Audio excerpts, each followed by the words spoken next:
प्यारे स्टूडेंट कैसे हैं आप लोग। उम्मीद करता हूँ सभी प्यारे स्टूडेंट अच्छे होंगे। सभी प्यारे स्टूडेंटों को जय जोहार।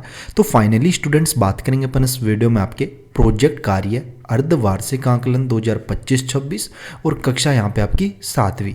तो कक्षा 7 वाले जो स्टूडेंट्स हैं क्लास 7th वाले, उनके लिए ये वीडियो रहेगी। इस वीडियो में क्लास 7th के जो आपके प्रोजेक्ट कार्य हैं हाफ ईयरली के, तो उनके सॉल्यूशन अपन यहाँ पे कवर करने वाले हैं। पूर्णांक आप सभी को पता ही कि 20-20 अंक के आपके प्रोजेक्ट होते हैं और समय जो है वो आपको एक सप्ताह का यहाँ पे दिया गया है। ठीक है, तो देखिएगा किस तरीके से आपके प्रोजेक्ट के प्रश्न हैं और उनके आंसर आपको किस तरीके से करने हैं वो आप वीडियो के माध्यम से देख सकते हैं। चैनल पे पहली बार आए तो यार चैनल को जरूर सब्सक्राइब कर लेना। बेल का जो नोटिफिकेशन है उस पर आप लोग ऑल पे सेट कर लेना, ताकि जैसे नेक्स्ट वीडियोज़ अपलोड होंगे ना आपके अदर सब्जेक्ट्स के, तो उनके नोटिफिकेशन आप तक पहुँच पाएंगे। यहाँ पर आपको ऑल सब्जेक्ट्स के सॉल्यूशन जो वो कवर करवा दिए जाएंगे। देखिए सबसे पहले आपका हिंदी विषय है स्टूडेंट्स। ठीक है, हिंदी विषय का प्रोजेक्ट है आपका, जिसमें टोटल 3 प्रश्न दिए गए हैं और साथ में नोट लिखा है कि 2 प्रोजेक्ट बनाए, यानी 2 प्रश्नों के उत्तर आपको लिखने हैं। लेकिन अपन तीनों प्रश्नों के उत्तर आपको यहाँ पे बताएंगे। ठीक है, आप किन्हीं भी 2 प्रश्नों को कर सकते हैं।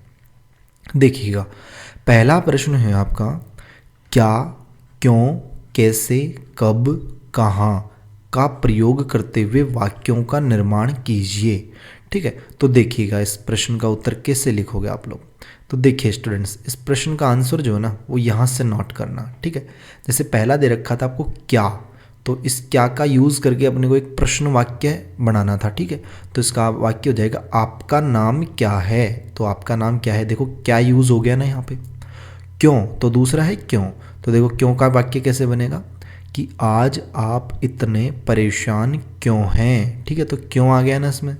फिर है अगला कैसे, तो देखो पुरानी यादों को भुलाना कैसे संभव है। ठीक है, और फिर आता है आपका कब, तो भारत का गणतंत्र दिवस कब मनाया जाता है। ठीक है, फिर अगला है कहाँ, तो देखो सफलता का मार्ग कहाँ से होकर गुजरता है। ठीक है, ये हो जाएंगे। तो प्रश्न पहला जो है ना उसका आंसर ये करना है। अब आप कहेंगे भैया इसमें इतने में 10 नंबर मिल जाएंगे। अरे बिल्कुल मिलेंगे भाई, पूछा ही उसने ऐसे कि क्या, क्यों, कैसे, कब, कहाँ का जो है आपको वाक्य बनाने हैं, तो ये वाक्य हो जाएंगे। ठीक है, ये आपका इसका उत्तर हो जाएगा। 10 नंबर जो है वो ईजिली इसमें मिल जाएंगे। अगला प्रश्न देखना स्टूडेंट्स, अपन नेक्स्ट क्वेश्चन की बात कर लेते हैं। प्रश्न कौन सा अपना प्रश्न है भैया, दूसरा। सेकंड क्वेश्चन है आपका कि किसी देश या राज्य में भ्रष्टाचार फैलने के क्या कारण आपको प्रतीत होते हैं।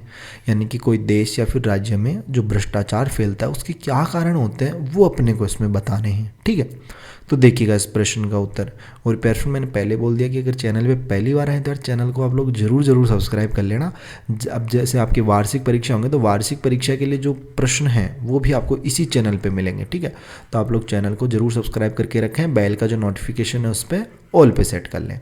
देखो दूसरा प्रश्न है स्टूडेंट्स आपका, भ्रष्टाचार फैलने के व्यापक कारण। तो देखो यहाँ से लिखो कि भ्रष्टाचार केवल एक प्रशासनिक समस्या नहीं बल्कि एक सामाजिक बुराई है। इसके गहरे कारण निम्नलिखित हैं। पहला है जटिल प्रशासनिक प्रक्रिया। ठीक है, कि जब सरकारी काम की प्रक्रिया बहुत लंबी और पेचीदा होती है तो लोग अपना समय बचाने के लिए रिश्वत का सहारा लेते हैं। लाल फीताशाही यानी रेड टेपिज्म भ्रष्टाचार की जननी है। ठीक है, ये आप लोग लिख सकते हो पहला कारण। दूसरा क्या लिखोगे, दूसरे व्यापक कारण क्या है जिसका, कि चुनाव प्रणाली और धन का प्रभाव। यानी चुनाव में अत्यधिक धन का खर्चा होना भ्रष्टाचार का एक बड़ा मूल है। जब नेता भारी निवेश करके चुनाव जीतते हैं तो वे उसकी भरपाई भ्रष्टाचार के माध्यम से करने का प्रयास करते हैं। ठीक है, ये कारण हो गया। तीसरा कारण आप लोग लिखो यहाँ पे, क्या लिखोगे भैया, कि जागरूकता और शिक्षा का अभाव। ठीक है, कि जब नागरिकों को, ठीक है, अपने अधिकारों और कानूनों की जानकारी नहीं होती, ठीक है, तो बिचौलिए और भ्रष्ट अधिकारी उनका शोषण आसानी से कर लेते हैं। ये इसका उत्तर हो जाएगा। अगला आप लोग लिखो 4 नंबर पे, दोषपूर्ण न्यायिक व्यवस्था। यानी न्याय मिलने में देरी होना भ्रष्ट लोगों के हौसले बढ़ा देता है। जब अपराधियों को लगता है कि मामला सालों तक चलेगा तो वे बेखौफ होकर गलत काम करते हैं। ये इसका उत्तर हो जाएगा। अगला 5वां कारण और लिख लो आप लोग, उपभोक्तावादी संस्कृति, यानी आज के युग में भौतिक सुख सुविधाओं की होड़ लगी है, कम समय में अमीर बनने की चाहत व्यक्ति को अनैतिक मार्ग अपनाने पर मजबूर कर देती है। ये इस प्रश्न का उत्तर हो जाएगा भैया। अगला प्रश्न देखना भैया, नेक्स्ट क्वेश्चन पे अपन चलते हैं। तीसरा प्रश्न है आपका, कल्पना चावला को भारत की बेटी क्यों कहा गया है, उनकी विशेषताओं को लिखिए। तो देखो कैसे करोगे इस प्रश्न का आंसर, तो यहाँ से लिखो, ठीक है, कि कल्पना चावला का जन्म 17 मार्च 1962 को हरियाणा के करनाल में हुआ था। एक मध्यम वर्गीय परिवार से निकलकर अंतरिक्ष तक पहुंचना करोड़ों भारतीयों के लिए गर्व का विषय था। भले ही उन्होंने नासा के माध्यम से अंतरिक्ष की यात्रा की, लेकिन उनके मन में हमेशा अपने देश भारत के प्रति गहरा लगाव रहा। उन्होंने न केवल भारत की बेटियों को बड़े सपने देखने का साहस दिया, बल्कि यह भी साबित किया कि प्रतिभा की कोई सीमा नहीं होती। उनकी शहादत यानी कोलंबिया अंतरिक्ष यान आपदा ने पूरे भारत को शोक में डाल दिया, जिससे स्पष्ट हुआ कि वह प्रत्येक भारतीय के हृदय में अपनी बेटी की तरह बसी थी। उनकी विशिष्ट विशेषताएं लिखिए आप लोग, कि अदम्य साहस और निर्भीकता, यानी अंतरिक्ष की यात्रा अत्यंत जोखिम भरी होती है, लेकिन कल्पना ने कभी डर को अपने लक्ष्यों के आड़े नहीं आने दिया। उन्होंने अपनी मेहनत से साबित किया कि आसमान केवल एक शुरुआत है। दूसरा लिखो, शिक्षा के प्रति समर्पण। उन्होंने पंजाब इंजीनियरिंग कॉलेज से एरोनॉटिकल इंजीनियरिंग की, जो उस समय लड़कियों के लिए बहुत दुर्लभ विषय माना जाता था। उसके बाद उन्होंने अमेरिका से मास्टर ऑफ पीएचडी की डिग्री प्राप्त की।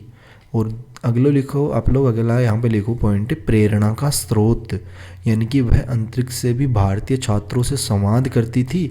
उनका कहना था कि सपनों से सफलता तक का रास्ता मौजूद है, यानी सपनों से सफलता तक का रास्ता मौजूद है, बस आपके पास उसे खोजने की दृष्टि और उस पर चलने का साहस होना चाहिए। विनम्रता, यानी कि इतनी बड़ी अंतर्राष्ट्रीय ख्याति मिलने के बावजूद वह अपनी मिट्टी और अपनी जड़ों से कभी अलग नहीं हुई। वह एक साधारण जीवन शैली और उच्च विचारों वाली महिला थी। तो इस तरीके से अगर आप लोग प्रश्न क्रमांक 3 का आंसर लिखते हैं तो आपको 10 नंबर जो है वो ईजिली इसमें मिल जाएंगे, ठीक है। तो अपन ने 3 प्रश्न थे स्टूडेंट्स, तीनों प्रश्नों के आंसर देख लिए हैं। अब जो है जल्द ही आपको अंग्रेजी विषय के 3 प्रश्न हैं, गणित के भी 3 हैं, विज्ञान, सामाजिक विज्ञान और संस्कृत, इन सभी सब्जेक्ट्स के सॉल्यूशन जल्द ही प्रोवाइड हो जाएंगे। अब आप लोग कमेंट में बता दीजिए भैया पहले कौन से सब्जेक्ट का आंसर आपको चाहिए, ठीक है। तो वो वीडियो आपको पहले मिल जाएगी। बाकी सभी विषय के वीडियोस तो आपको इसी चैनल पे मिलेंगे, इसलिए आप लोग चैनल को सब्सक्राइब करके बेल का जो नोटिफिकेशन है उस पर आप लोग ऑल पे सेट कर लेना, ताकि जैसे ही नेक्स्ट वीडियोस अपलोड हो ना उसका नोटिफिकेशन आप तक पहुंच पाए। और कमेंट बॉक्स में ये भी बताना कि आपको प्रोजेक्ट कब तक जमा करवाने हैं, ठीक है। बाकी अपन मिलते हैं जल्दी नेक्स्ट वीडियोज़ में इसी होशम जोश के साथ। तब तक सभी प्यारे स्टूडेंटों को बाय, धन्यवाद। सभी प्यारे स्टूडेंटों को टेक केयर प्यारे स्टूडेंट, मिलते हैं, बाय, टेक केयर।